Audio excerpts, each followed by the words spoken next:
In the 1850s, tensions between the United States government and the southern states became strained.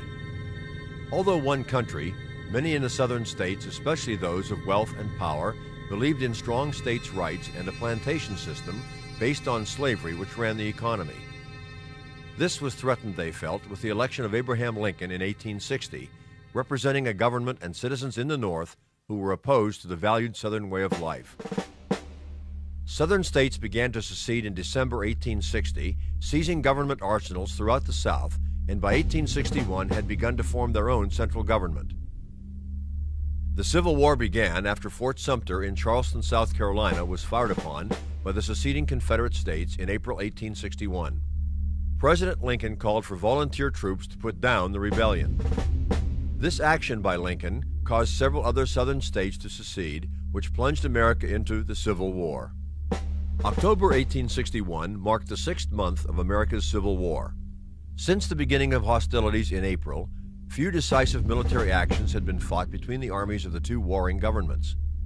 A few large battles had been fought, most notably First Manassas in Virginia, but the war was a long way from being decided, and the soldiers of both armies were just beginning to realize this.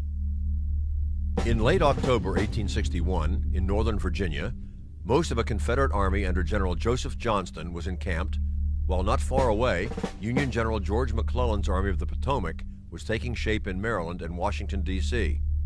One Confederate brigade, though, under Brigadier General Nathan Evans, lay dangerously exposed at Leesburg, Virginia, having not yet joined the rest of General Johnston's army.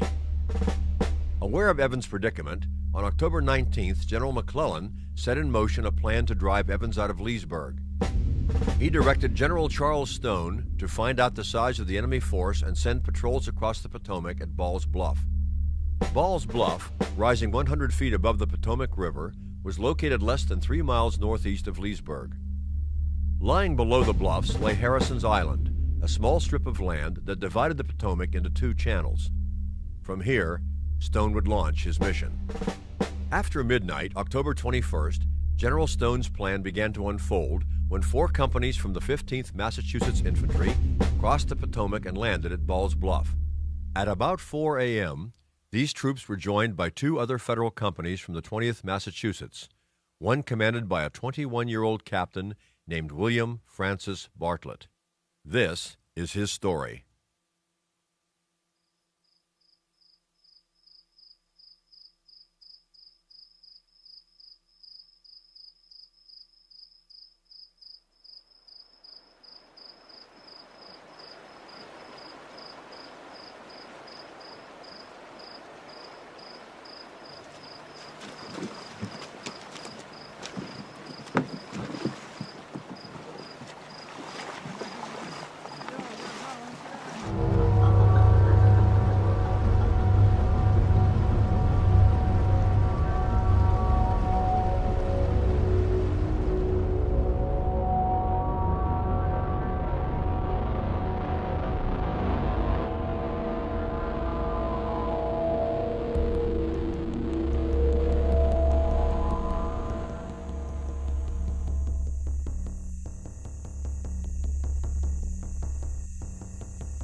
While the 15th Massachusetts companies marched inland in the direction of Leesburg, the 2 20th Massachusetts companies took up a support position in a large cleared area some distance to the rear. In order to avoid surprise, Captain Bartlett sent out scouts in all directions. One of them was his trusted sergeant, William Riddle.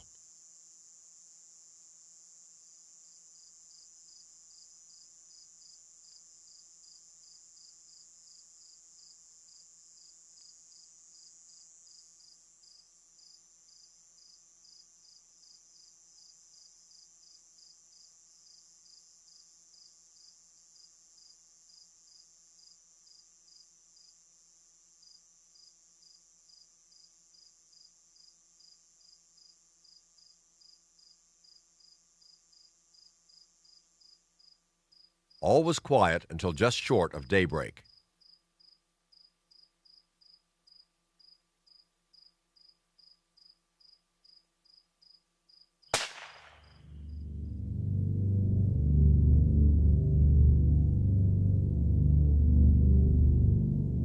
Captain William Bartlett described the attack in a letter home to his mother. In a few minutes, my first Sergeant Riddle was brought in, shot through the elbow. He was fainting from the loss of blood.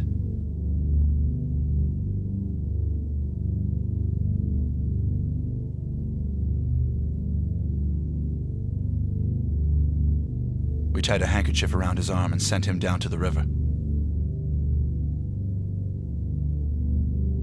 The shots came from a small Confederate force also on picket near Ball's Bluff. The Confederates discovered the Federal crossing and attacked the Union reconnaissance. Sergeant Riddle of Company I became one of the first victims in the opening clash. Captain Bartlett deployed his company on the edge of the woods and awaited the enemy.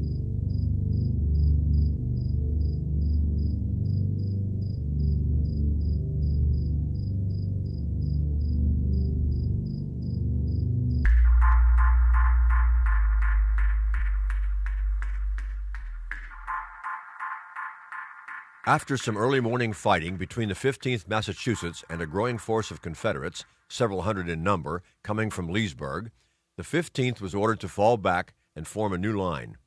Meanwhile, the Federals sent reinforcements in the form of several regiments of troops onto the field, including Bartlett's 20th Massachusetts. The Confederates were determined to rid Virginia of the Union soldiers. Halt! Halt!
Well, the first volley came and the balls flew like hail.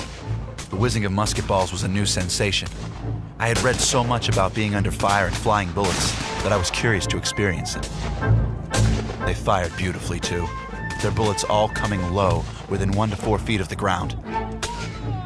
At this time, Bartlett advanced his company, many of his men taking one knee, others lying down and firing away. The two forces, less than 200 yards apart, unloaded with amazing accuracy upon each other using modern rifle muskets, far superior to those used in previous wars.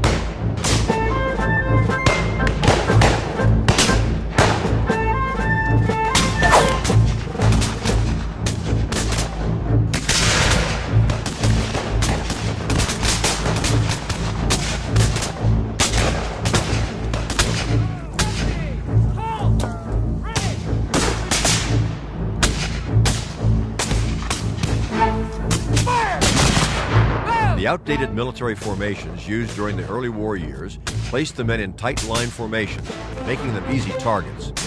Casualties were staggering. The men now began to drop around me. One poor fellow near me was struck in the hip while laying flat and rose to go to the rear when another bullet struck him in the head and knocked him over. I felt that if I was going to be hit, I should be, whether I stood up or lay down. So I stood up and walked around among the men, stepping over them and talking to them in a joking way, to take their thoughts from the bullets and to keep them more self-possessed. Henry Abbott, Bartlett's trustworthy lieutenant, recalled the ferocious musketry fire and his captain's own bravery. It seemed as if every square inch of air within 6 feet of the ground was traversed by bullets as they whistled past us. Though we were lying down, our men were shot on every side of us. And yet Captain Bartlett, standing up nearly all the time, wasn't so much as scratched.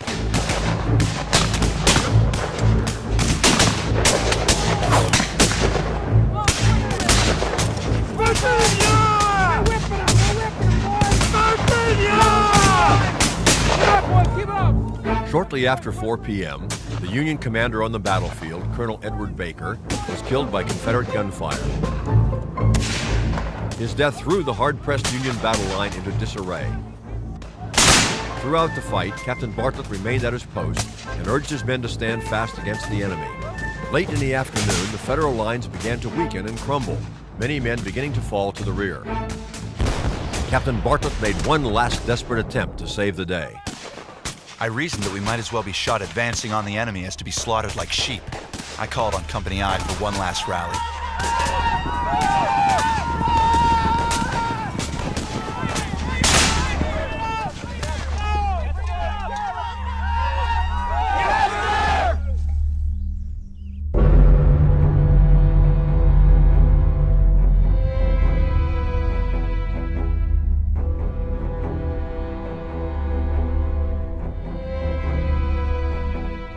Came upon 2 fresh companies of the enemy which had just come out of the woods. They had their flag with them. Both sides were so surprised at seeing each other that each side forgot to fire, and we stood looking at each other for some 20-odd seconds. And then... The butternuts who blazed away at Captain Bartlett's men were 2 companies of Colonel Eppa Hunton's 8th Virginia Infantry. They were led by their gallant color bearer, Clinton Hatcher, who was shot down and killed by the first volley fired by Bartlett's company. Throughout the intense and bloody battle, Captain Bartlett paid close attention to the demeanor of his men, writing that, "There was no terror among the men. They placed implicit confidence in their officers, and you could see that now was the time that they respected and looked up to them."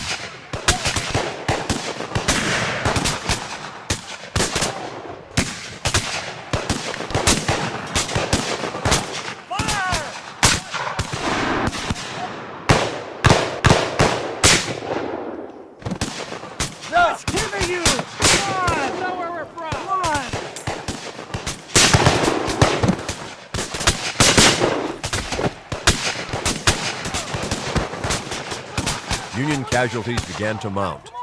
Captain Bartlett remembered what happened next. If bullets had rained before, they came in sheets now.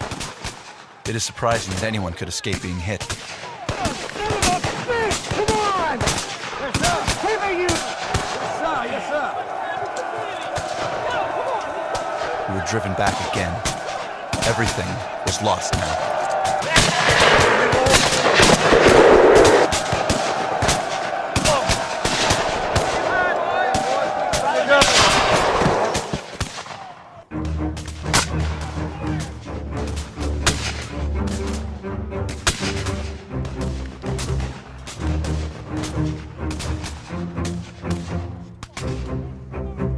Seeing Bartlett's decimated company on the retreat, the Confederate spirit soared.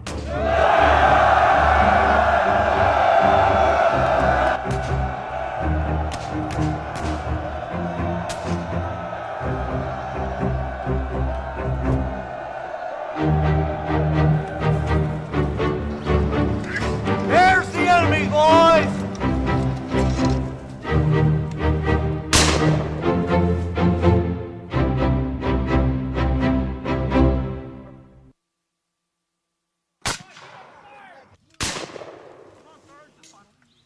The living remnants of the Union force fled the battlefield and raced down the bank towards the river.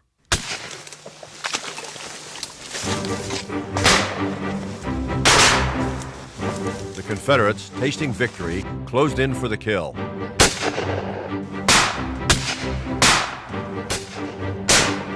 The desperate Federals made a mad dash for the river, rolling, stumbling, and falling down the steep slope of Ball's Bluff.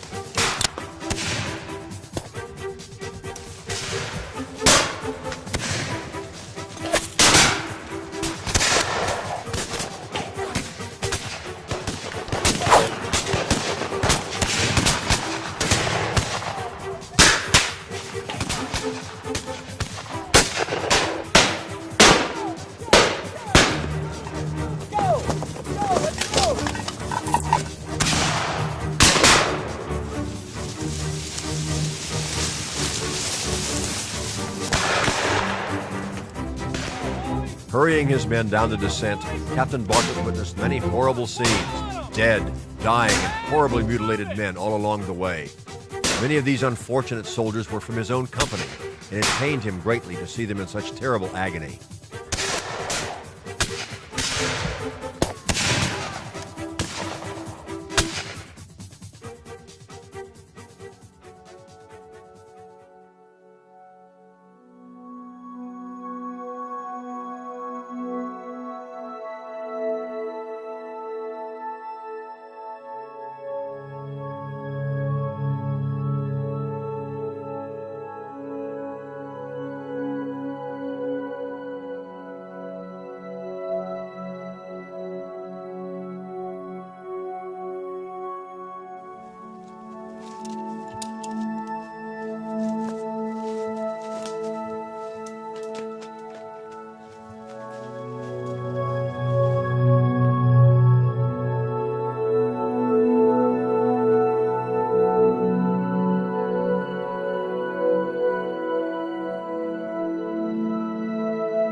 Hundreds who reached the river jumped in.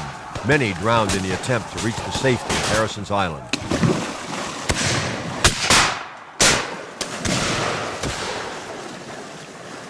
Others were gunned down as they struggled in the water by the enemy on the heights above.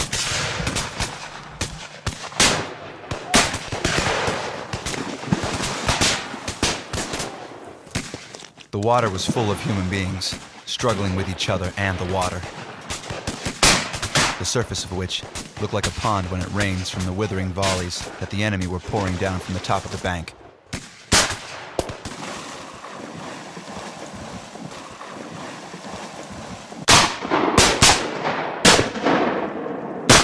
Scores of soldiers found themselves pinned down along the Virginia shore. Most of these men were non-swimmers who could do nothing else but put up a last-ditch fight for their lives.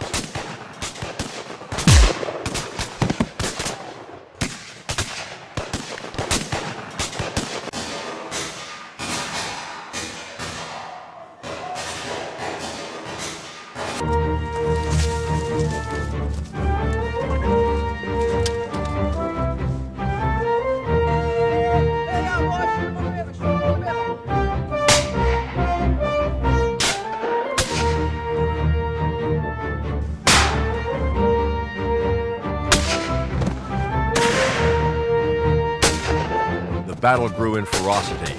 Hope for the Federals was dim.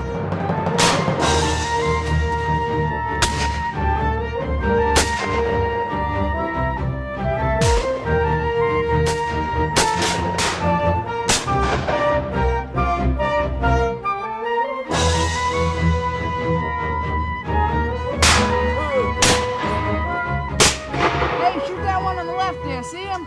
He can't swim. Shoot his ass. Woo! Hey, we got got those Yanks on the run. Those bastards can't swim, those poor sons of bitches. They can't ride horses, can't swim. All they know how to do is sit at home and count their money that us Southerners make for them.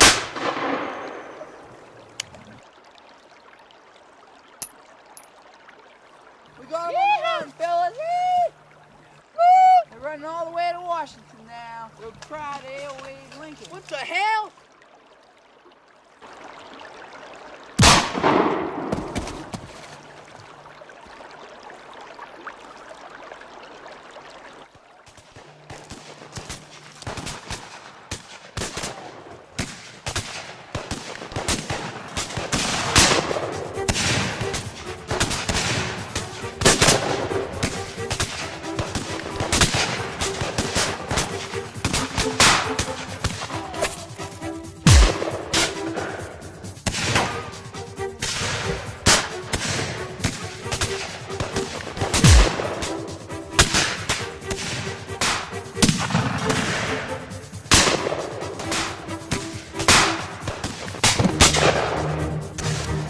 Knowing for certain now that he and the many non-swimmers with him faced certain death or imprisonment, Captain Bartlett made a quick decision. Realizing that hope for escape lay upstream, perhaps near a place called Smart's Mill, Bartlett gathered his men together and made a dash away from the fighting.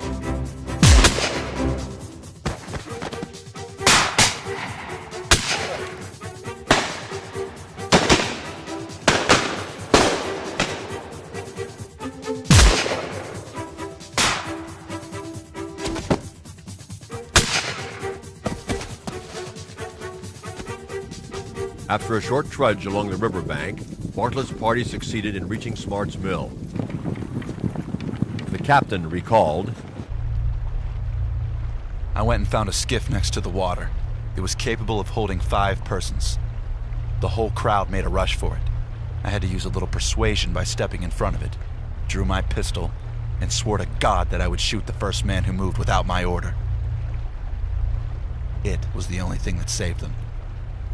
4 and 5 at a time, boatload by boatload, Bartlett's party crossed safely to Harrison's Island. The captain remained until the last boat left the Virginia shore.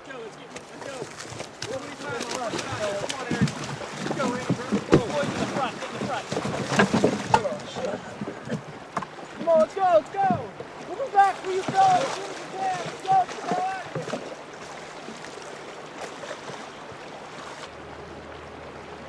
Come on, man, keep going.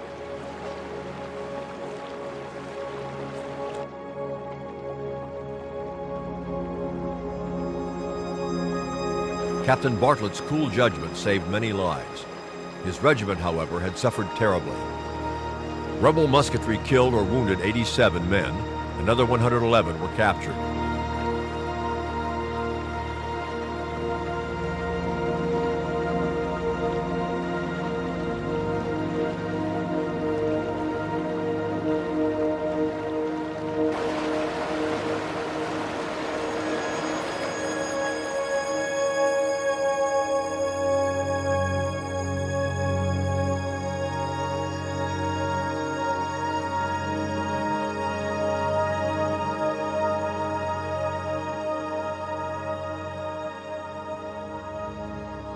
William Francis Bartlett was born in Haverhill, Massachusetts on June 6, 1840, into a prominent New England family.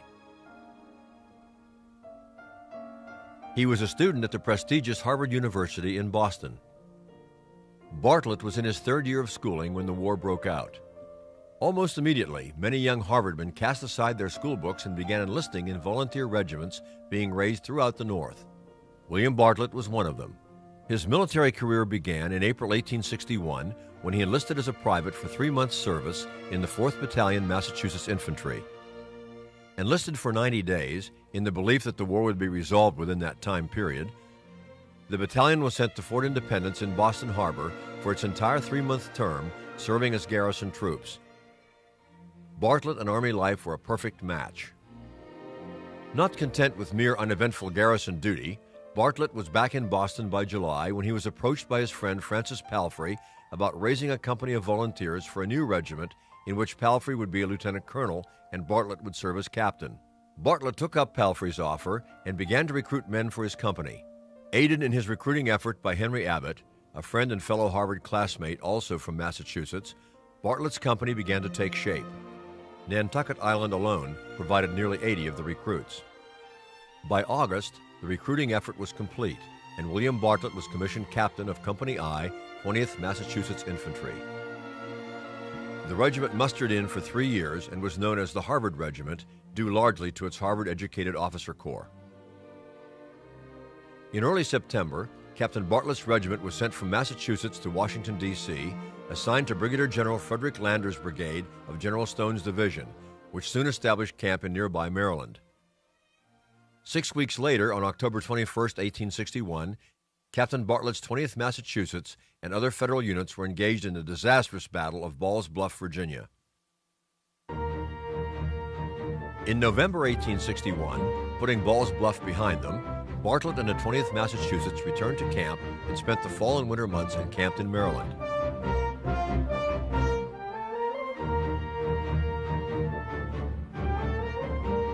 Active campaigning began once again in March 1862 when Bartlett and the 20th Massachusetts, as part of Major General George McClellan's Army of the Potomac, landed on the Virginia Peninsula at Fortress Monroe to embark on a campaign to capture Richmond, the capital of the Confederacy. After coming ashore at Fortress Monroe, the Army began inching its way up the peninsula until it encountered a Confederate army dug in around Yorktown, the site of the famous Revolutionary War battle. Believing the Confederate works too formidable to be captured by frontal assault, McClellan began to dig in his own army and bring up heavy artillery for a formal siege of the Confederate citadel. The process of siege operations involved tedious work, and throughout the month of April 1862, Captain Bartlett and his regiment labored building fortifications, earthworks, and doing their share of picket duty. Duty on the picket line was dangerous work, as the combatants were often within easy musket and artillery range, quite a few men being picked off nearly every day. On April 24, 1862, Captain William Bartlett was on duty along the Federal picket line in front of Yorktown, endeavoring to take a closer look at the enemy fortifications.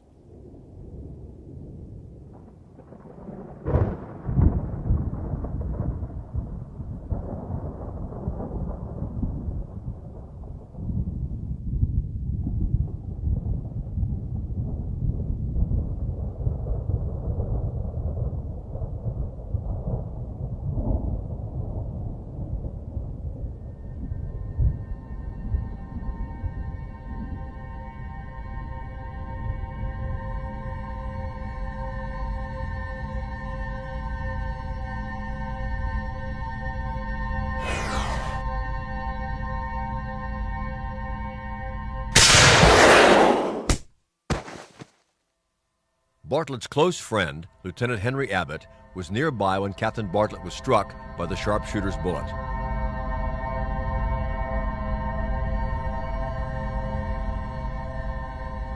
Lieutenant Abbott described what he had just witnessed. He was kneeling, looking through his glass, when the ball struck his knee, passed along, shattering the bone to pieces, and stopped just on the surface of the calf.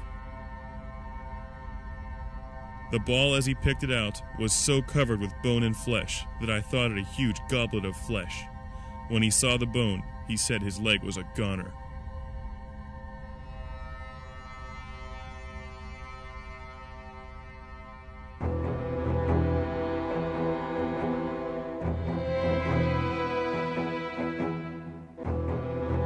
The bullet had literally destroyed Captain Bartlett's left knee and lower leg, shattering the bone all the way down to his ankle.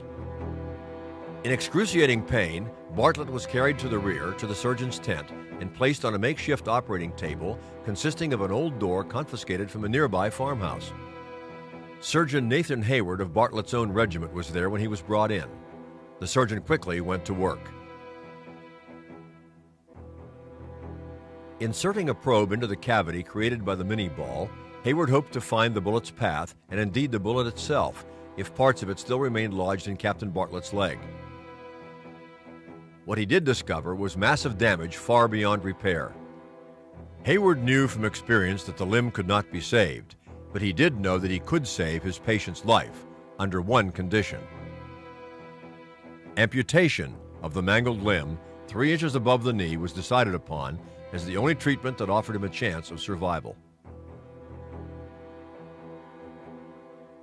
Captain Bartlett was put to sleep by a hospital steward.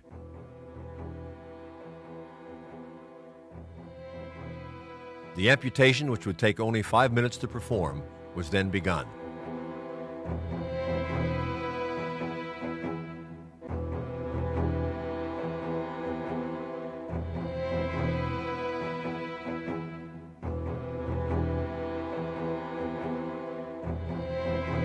Once the bone was reached, a capital saw was called for to saw through the tough bone and remove the limb.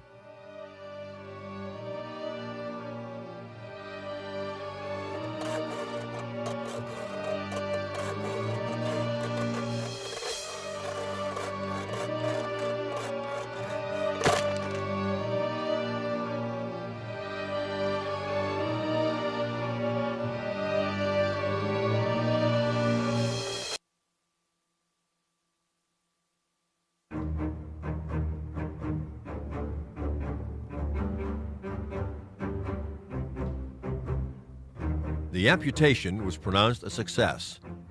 Captain Bartlett came through the operation well, awaking to find his friend Francis Palfrey and Dr. Hayward at his side. In a letter home to the captain's father, Colonel Palfrey described the scene. He suffered a good deal after he returned to consciousness, but not to the point of faintness. He bore the announcement of what had been done very firmly and told me that he had expected it. His color returned soon after the operation was ended. His smile was ready and sweet, his eyes clear, the grasp of his hand and the tone of his voice firm. I hardly need tell you that he bore his fate with his own gallant spirit. After the battlefield surgery, Captain Bartlett was transported to Baltimore, Maryland, where his mother, Mrs. Harriet Bartlett, awaited his arrival. For the next several weeks, she attended to her son's every need. Baltimore provided an ideal place where the captain could convalesce and regain his strength before attempting to return home to Massachusetts. Plenty of good food and rest would go a long way in accomplishing this goal. During this time, many of Captain Bartlett's friends in the 20th Massachusetts made inquiries about his condition. To one, his close friend, Lieutenant Colonel Francis Palfrey, Mrs. Bartlett wrote a short note updating him on the captain's condition.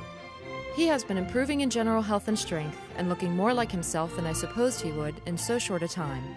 The main cause of his troubles gives him almost constant twinges of pain, and he suffers much, although he tries to make light of it. Bartlett himself took up the pen and added to the letter, My leg has given me a good deal of pain since yesterday. The foot that is gone pains me the most. It would seem that somebody made it their amusement playing stick knife on it a greater part of the time. One day, Captain Bartlett received quite a surprise when into his room walked Miss Agnes Pomeroy, his girlfriend from Pittsfield, Massachusetts. Agnes was nervous about venturing to Baltimore, fearing the worst. But knowing she must go, she put her feelings aside and traveled there as soon as possible. It was the best thing that could have happened to Bartlett. The two talked for hours about home, friends and family, and he explained to Agnes the terrible ordeal and the nature of his wound. She bore the sight of his missing limb as well as she could. Being a strong woman, Agnes was shocked, but remained steadfast with her man, comforting him by staying at his side. In another letter, also to Colonel Palfrey, Mrs. Bartlett wrote, He wants me to ask you, did they give my leg a Christian burial? For my foot torments me as if it were ill at rest. The reunion that day did much to lift William Bartlett's spirit, and he and Agnes parted closer than ever. After recovering a while in Baltimore, Bartlett's next destination was his home in Massachusetts. It was of utmost importance that he regain his ability to walk. In order to do so, an artificial or prosthetic leg would have to be designed and fabricated. Before the Civil War, sophisticated prosthetic devices were relatively uncommon, but the war changed that. With so many men needing the use of prosthetic limbs, doctors and skilled artisans went to work designing them, producing a dizzying array of ingenious devices. Typically, prosthetic legs were made of wood or cork and included some sort of socket and hinge device. In Captain Bartlett's case, the design of his prosthetic leg would be all important. Calling in an expert in the field, An artificial leg was fabricated of wood with a socket and hinge device, complete with straps to hold it on. When completed, the leg's features were demonstrated to the captain, he being very impressed by its design. All that needed to be done now was for it to be fitted, a few adjustments made, and lots of time put in learning to walk on the new limb. Walking on a prosthetic limb could be an uncomfortable experience, but despite this, the redoubtable Bartlett vowed to return to the front and the fighting, and before long, return he did. In September 1862, Captain Bartlett, now capable of light duty, was assigned to the command of Camp Briggs in Pittsfield, Massachusetts. His primary duty was to train a new regiment of volunteers being assembled there, a unit soon to be designated the 49th Massachusetts Volunteer Militia.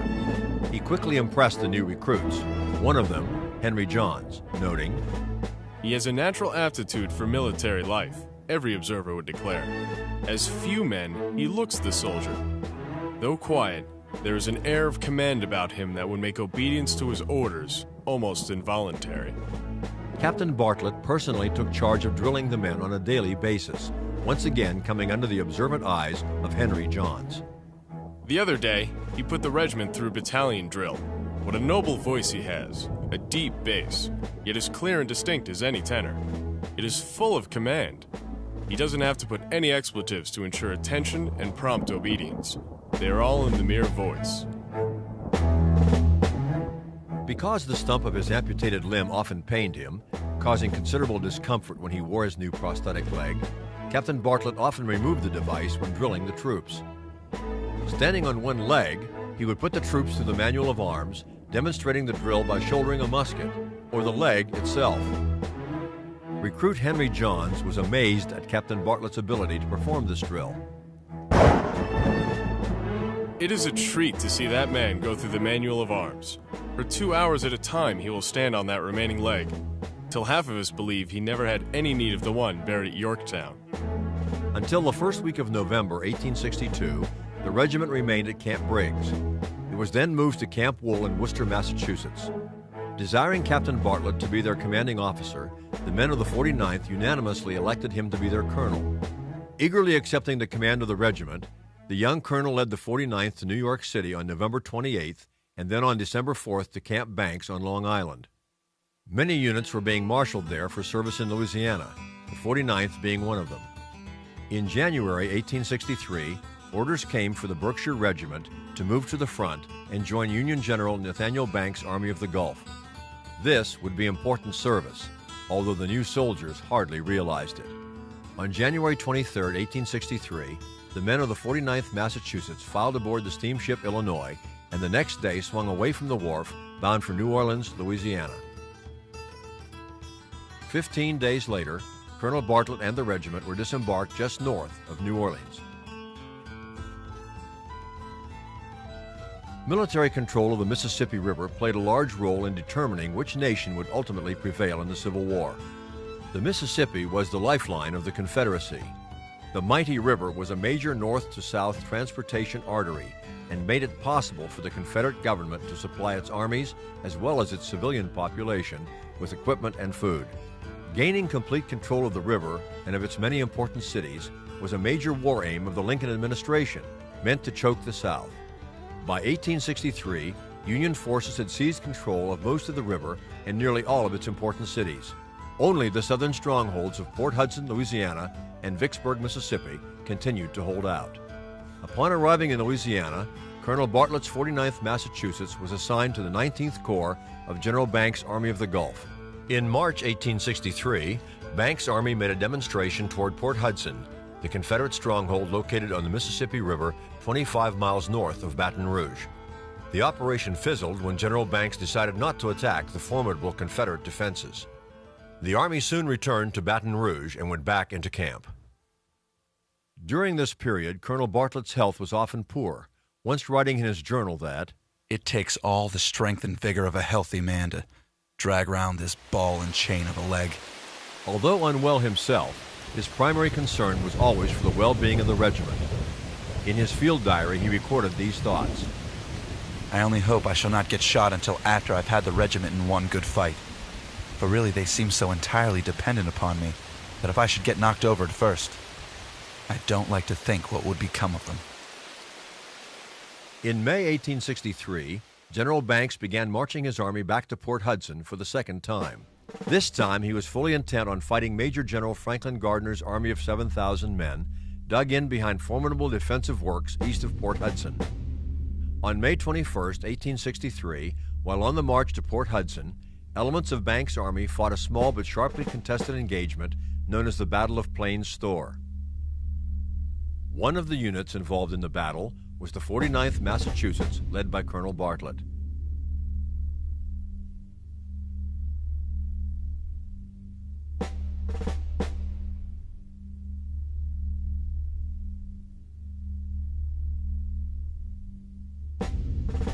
Although quite ill, suffering from the effects of fever, Bartlett remained with his regiment and mounted his favorite horse, Billy.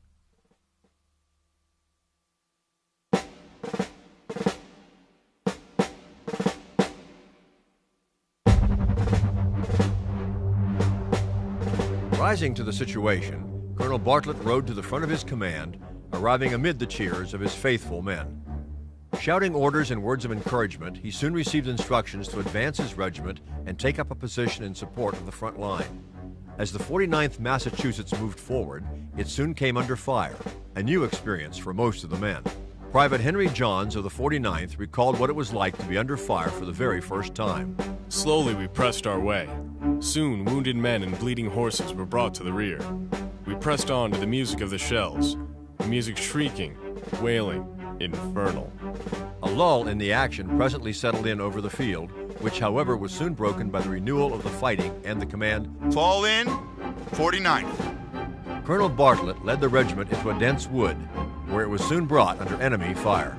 The 49th was soon confronted by a regiment of demoralized Union troops, fleeing for their lives and passing directly through the 49th's line of battle.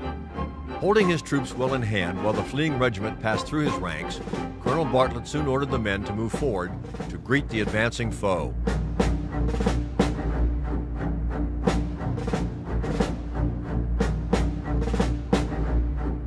Arriving on the front line, Bartlett had the regiment fix bayonets and then led them forward into what proved to be an impenetrable thicket. Soon after removing his command from this entanglement, Bartlett was ordered to place his regiment on an unoccupied part of the front line. The position was an important one, and almost as soon as the regiment arrived there, it came under enemy fire. Here the enemy had us in full range, recalled 49th soldier Henry Johns. And the shells shrieked and burst over our heads, as if a legion of fiends had been let loose. Johns recalled that Colonel Bartlett remained mounted through all this, and that as the regiment neared the edge of a belt of timber, an order was given to lie down. With shot and shell screaming past, the Berkshire Regiment hunkered down. Bartlett's men continued to return fire, and before long the Confederates withdrew from his front. The battle soon sputtered out, with the Confederates falling back to their defenses at Port Hudson, while the Union forces took possession of the battlefield at Plains Store. Amazingly, while the 49th Massachusetts was under heavy fire for many hours, only 4 men were wounded. Most importantly, though, the regiment had behaved well under fire, almost like veterans, and the colonel was pleased, very pleased, with the men's conduct. Within a few days of the Battle of Plains Store, General Nathaniel Banks' Federal Army succeeded in positioning itself to attack the Confederates at Port Hudson. On May 27th, Banks attacked, hitting Confederate General Gardner's left flank hard early in the day, but without success. At about 1:30 p.m., General Christopher Augur's division, holding the Federal center, went into action, attacking across an open field. The 49th Massachusetts was in the very forefront of this attack. At the head of the regiment rode Colonel Bartlett, who, mounted on his horse Billy, made an easy target for the Confederate riflemen. Bartlett's bravery drew the attention of 49th Massachusetts soldier Henry Johns. The colonel was on horseback. He had to go that way or stay behind. How he got through the ditches and over all the obstructions I cannot conceive. His little horse leaped obstacles that seemed insurmountable to any horseflesh.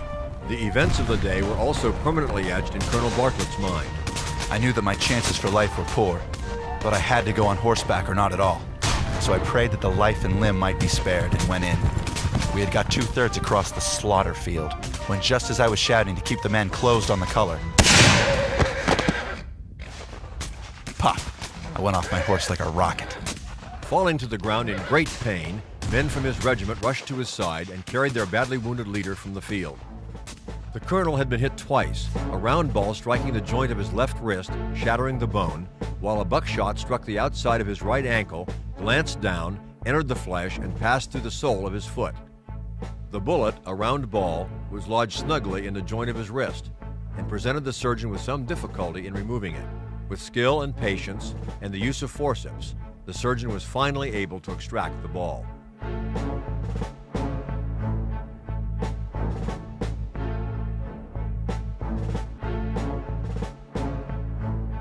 Colonel Bartlett was evacuated by horse-drawn ambulance to the Mississippi River, where a steamboat waited to transport him to Baton Rouge.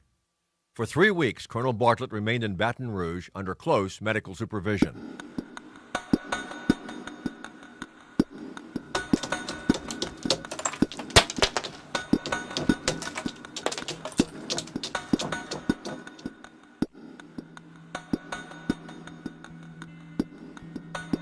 For many days, men were detailed to be with him day and night, to keep ice melting, drop by drop, upon his bandaged wrist in an effort to keep the inflammation down.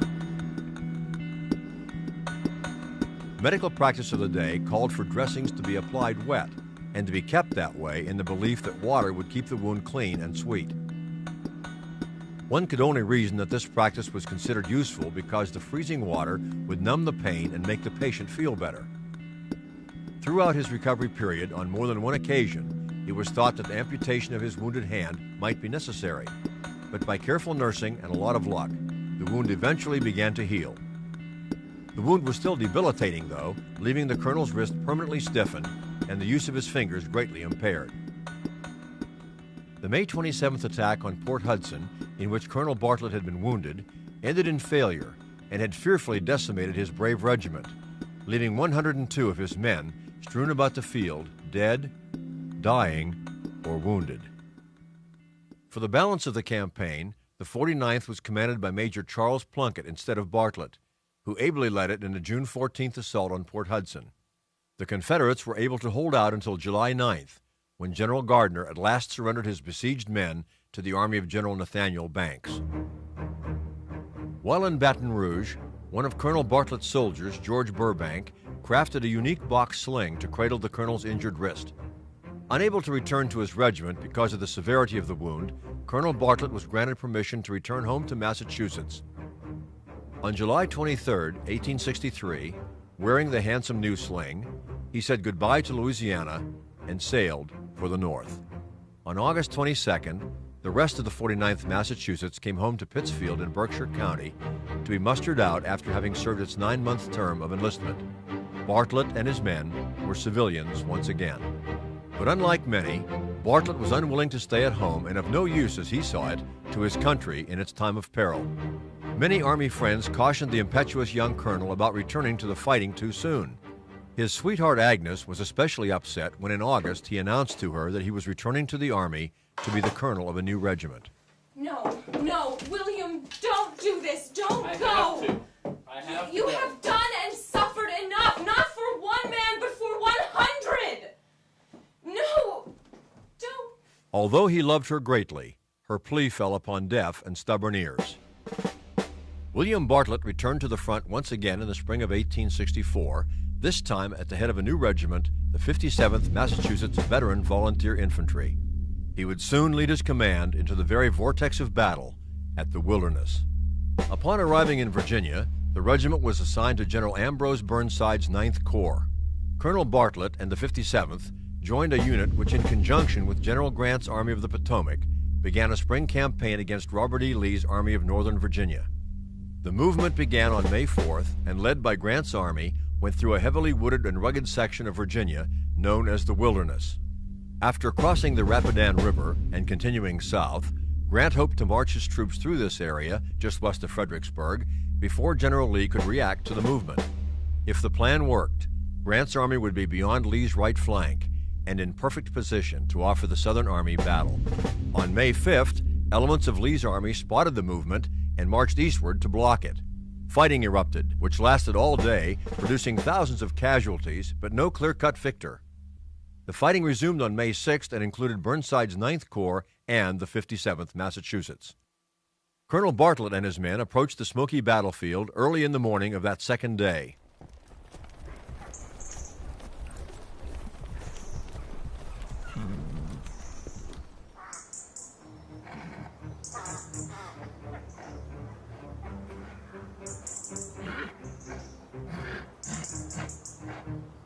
As he waited to lead his men into battle, Colonel Bartlett scribbled an entry in his diary. It will be a bloody day. I believe I am prepared to die. Bartlett would nearly get his wish.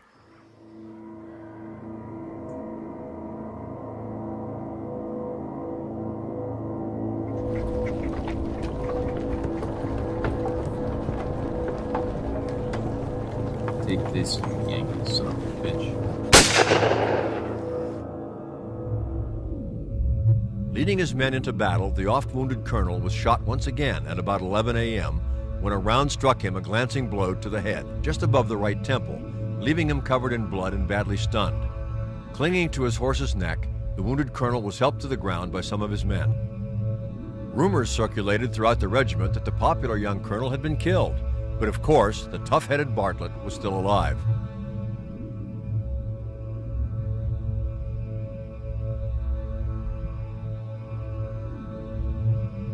Bartlett, now a frequent visitor to the surgeon's table, was mended once again.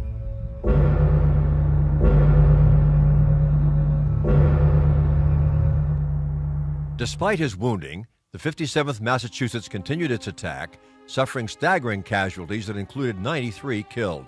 After his wound was cleansed and his head bandaged, the colonel was again sent to Baltimore, where he spent several weeks recovering from his latest injury. While there on June 28, 1864, 24-year-old William Francis Bartlett received notification of his promotion to the rank of Brigadier General of Volunteers. One of the youngest men of his rank in the Union Army, he was justly proud of his accomplishment, informing his friend Francis Palfrey, "I have got my commission at last."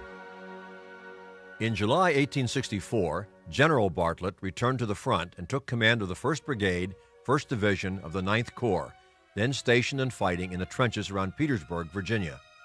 Located south of Richmond, the city of Petersburg had been the target of Union forces since mid-June 1864. Growing weary of attempting to capture Richmond from north of the James River, General U.S. Grant had decided that an attack from below the city might lead to success. Crossing the James River and capturing Petersburg and its important network of railroads would be the most important step in Grant's plan.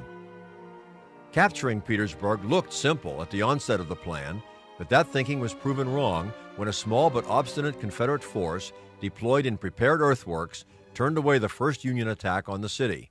Reinforced by more troops and eventually Robert E. Lee's entire army of Northern Virginia, the defenders of Petersburg were able to stalemate Grant's thrust and force him to lay siege to the city. Duty in the Petersburg trenches was dangerous work. Death hid around every corner, every second of the time.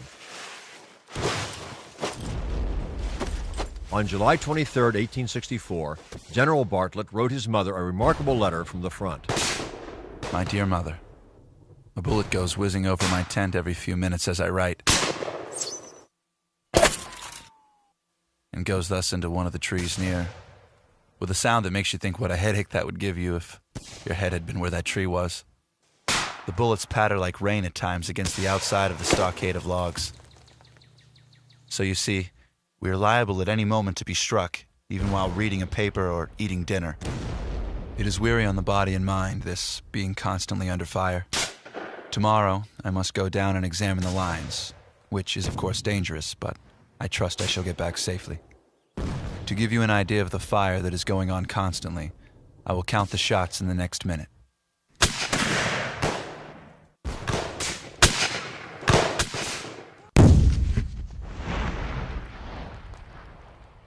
"81. And one mortar shell, which burst in the air between here and the second line.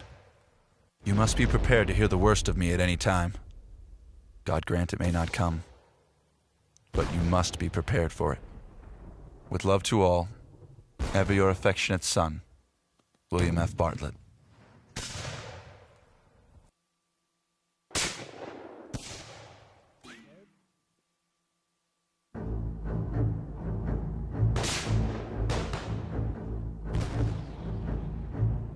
By July 1864, the opposing armies had been in a stalemate for a month in front of Petersburg. In an effort to finally break the gridlock, a creative plan was formulated by 9th Corps Commander General Ambrose Burnside that called for a mine shaft to be dug beneath the Confederate lines and filled with 4 tons of highly explosive black powder. The explosives would then be detonated to create a breach in the Confederate earthworks. Thousands of waiting Union assault troops would then rush into the breach and take the Confederate fort. It was a bold and desperate gamble, but if it succeeded, it might result in a defeat of Lee's Army of Northern Virginia. Under the personal direction of Lieutenant Colonel Henry Pleasants, a mining engineer who commanded the 48th Pennsylvania Infantry, the mine shaft was dug from the Union works 511 feet toward the Confederate line and under the fort. His soldiers, former Pennsylvania miners, dug the tunnel. July 30th, 1864, was chosen as the date for the explosion and attack. On July 29th, a final conference of key commanders was held by General Burnside. Bartlett's division commander, General James Ledlie, gave his brigade commanders their orders. Gentlemen, you understand the importance of what we are about to undertake. These are your instructions. Colonel Marshall, as soon as the explosion takes place, your brigade will lead. General Bartlett, you will follow closely with your command. You are to fan out left and right and secure the ground on both sides of the breach. Is this understood? Yes, sir. Our men are ready. After the conference broke up, the 24-year-old general recorded his innermost thoughts in his diary. We storm the works tomorrow at daylight. Our division leads. I hardly hope to live through it. God have mercy. If I could only ride or had 2 legs so I could lead my brigade, I believe they would follow me anywhere.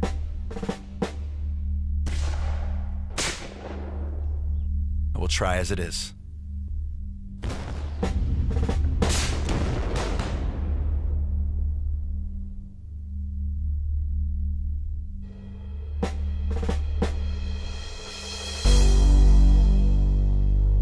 As planned, the mine was exploded early the next morning. Within minutes of the thunderous explosion, troops from the Federal 9th Corps left their trenches and dashed forward. Bartlett's brigade was in the very front of the attack. All the while, their division commander, James Ledlie, remained in the rear in safety, drinking whiskey in a bomb-proof.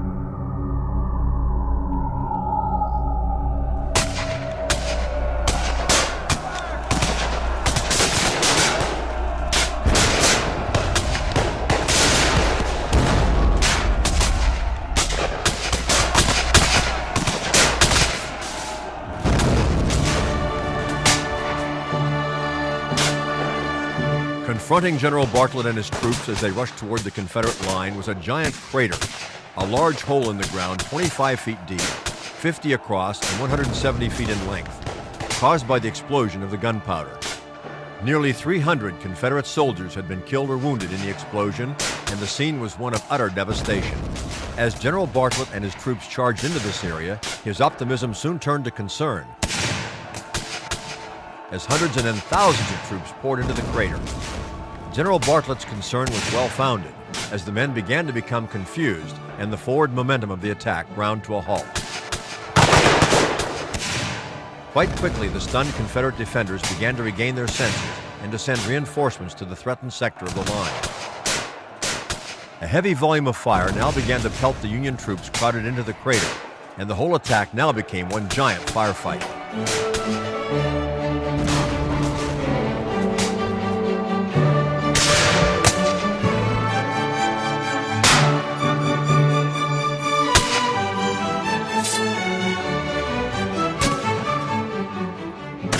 The one-legged general, who was one of the first men of his brigade to enter the smoky cauldron, tried desperately to get his men moving forward again, exhorting them to follow him up the treacherous sides of the crater.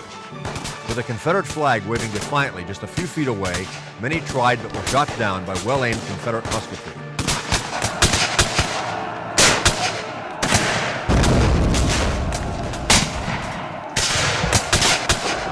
Chaos now began to reign in the crater as casualties mounted and the Confederate defenses stiffened.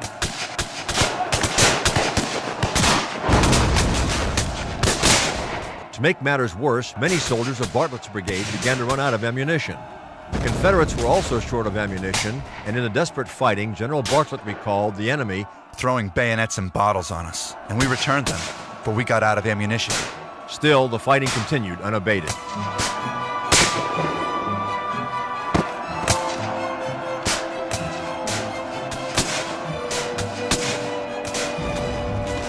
Standing in the center of the crater, General Bartlett was an easy mark for enemy fire. Somehow, though, he had avoided being hit.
An artillery round exploded nearby, sending jagged shards of metal and large chunks of earth flying everywhere.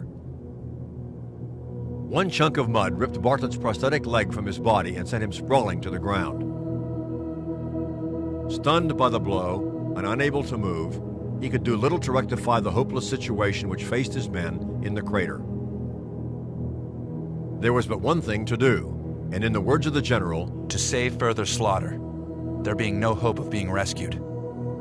We gave it up. As he and his men surrendered, the Confederates advanced into the crater with bayonets fixed and took charge of the prisoners.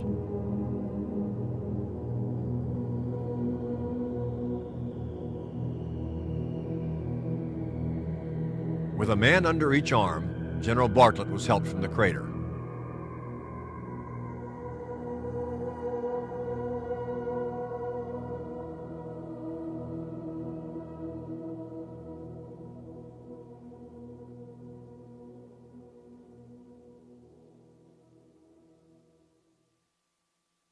Sent to the rear as a prisoner of war, the hobbled general was on his way to Danville Military Prison, which he would call home for the next several weeks.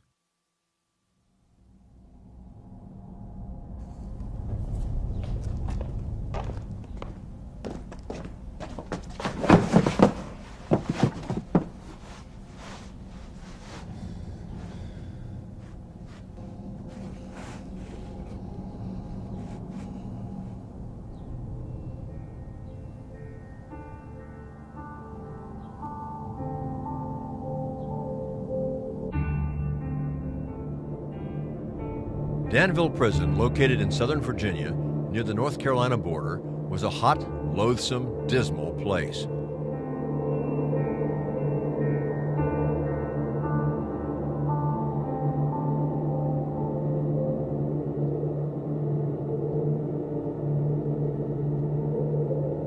It was filthy, the food was poor, and sickness prevailed among the prison population.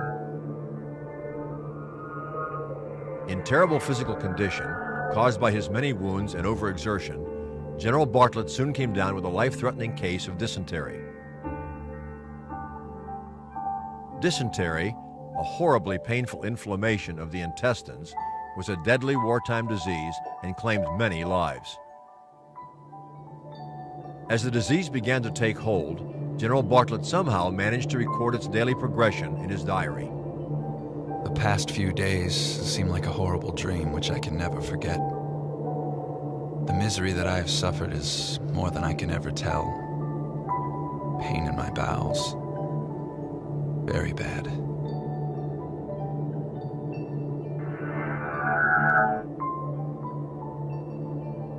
I get no better. I hope they're not much worried at home. I am glad they do not know the truth.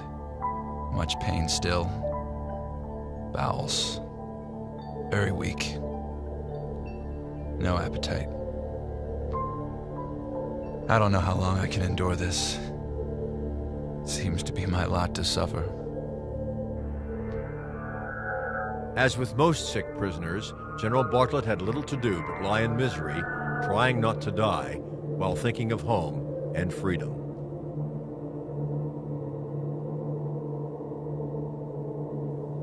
Pain in my bowels still. Just a week since I was taken. What a week of misery. My liver is deranged. I should like to be home today.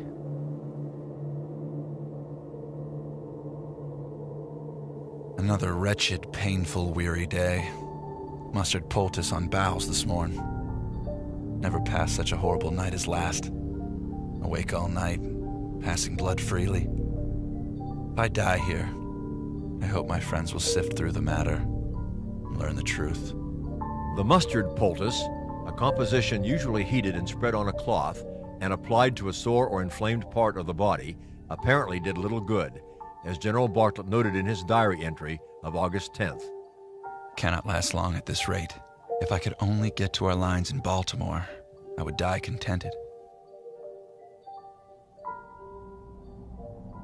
Prison food was notoriously poor. Always in short supply, often it was rancid and sometimes contained bugs, worms, and other unpleasant surprises. To the sick or hungry prisoner, nothing better was to be had, so he was forced to make do with whatever entree was given him.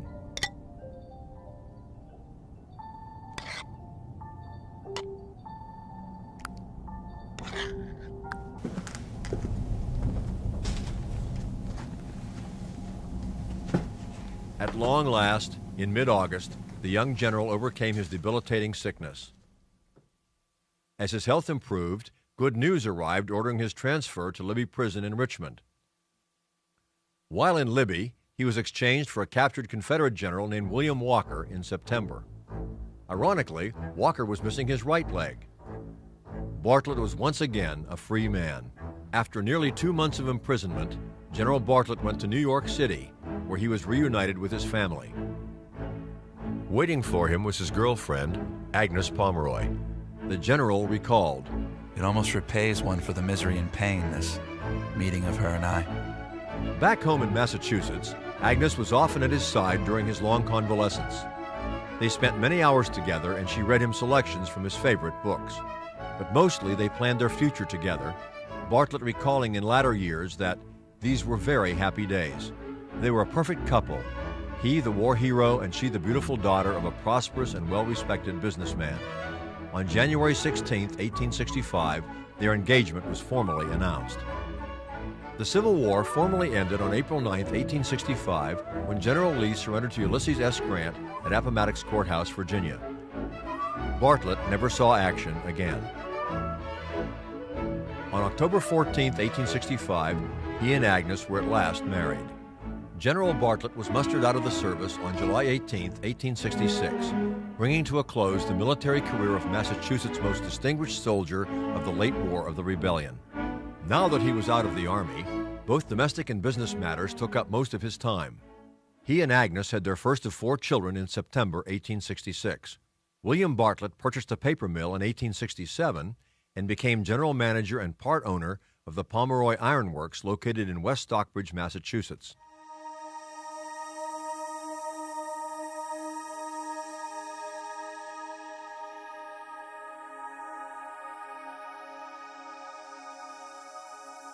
In late 1868, his health became poor again, resulting from his wartime injuries and the lingering effects caused by dysentery. In 1869, Agnes Bartlett wrote her husband's old wartime friend, Francis Palfrey, about his physical condition. "It would go to your heart to see him. He looks nearly as emaciated as when he came home from Libby. No doubt, this illness has been coming on for many months." In another letter to Francis Palfrey, Agnes mentioned that his frequent business trips were detrimental to his health and that his doctor had urged him to retire or else.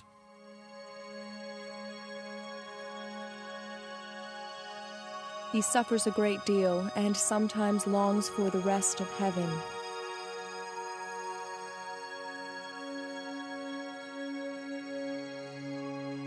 Bartlett, however, still had great recuperative powers, rallying from the brink of death numerous times. In 1872, he took over the management of the Powhatan Iron Works in Richmond, Virginia, and ironically resided in the former capital of the Confederacy over the next few years. As a war hero and one of Massachusetts' most recognizable citizens, he was often called upon by patriotic and civic groups to attend important gatherings and festivities, often giving fabulous speeches. In 1872, in Pittsfield, he delivered the dedication address at the unveiling of the Soldiers' Monument. In 1874, he spoke at the dedication ceremony of Harvard's Memorial Hall, and the following year he addressed the crowd assembled in observance of the 100th anniversary of the Battle of Lexington. As an early proponent of national reconciliation, healing, and solidarity, Bartlett's speech at Lexington drew national attention. He enlightened his audience when he told them that he was as proud of the men who charged so bravely with Pickett's division on our lines at Gettysburg as I am of the men who so bravely met and repulsed them there. A report of the stirring Lexington speech flashed over the nation's telegraph wires. Many former Confederate soldiers and citizens of Richmond organized a reception party to welcome Bartlett back to his home in Richmond. When he arrived, he took the stage once again and made a most memorable speech. The war has left us soldiers, once foes, now friends. A memory of hard-fought fields, of fearful sacrifices, of heroic valor, has taught us a lesson to be transmitted to our children. That divided, we are terrible. United, we are forever invincible. It was a touching and emotional day for General Bartlett. His former enemies cheering for the man who understood that the war must be put behind them, but not without admiration for the brave soldiers, North or South, who gave their bodies and lives to the conflict.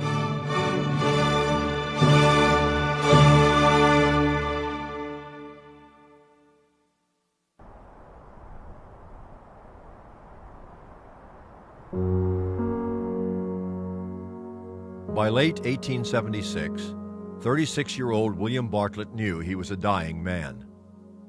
His health had steadily declined during the last few months. The only bright spot for him was the birth of his daughter Edith in September. By December, all hope had vanished that he might recover.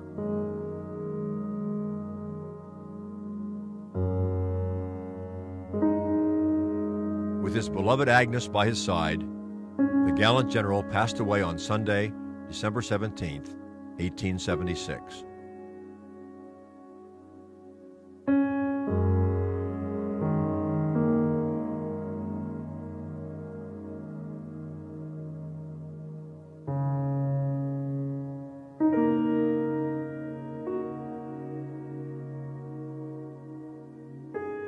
Three days later, the funeral services were held.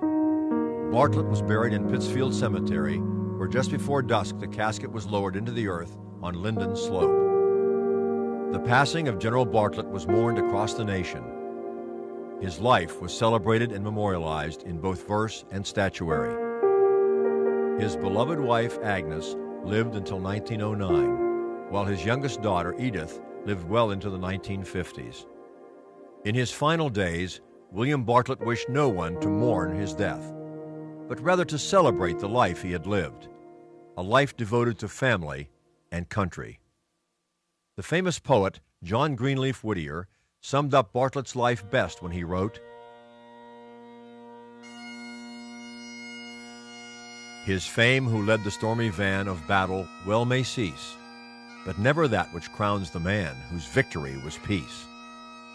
Mourn, Essex, on thy sea-blown shore, thy beautiful and brave, whose failing hand the olive bore, whose dying lips forgave. Let age lament the youthful chief, and tender eyes be dim. The tears are more of joy than grief that fall for one like him."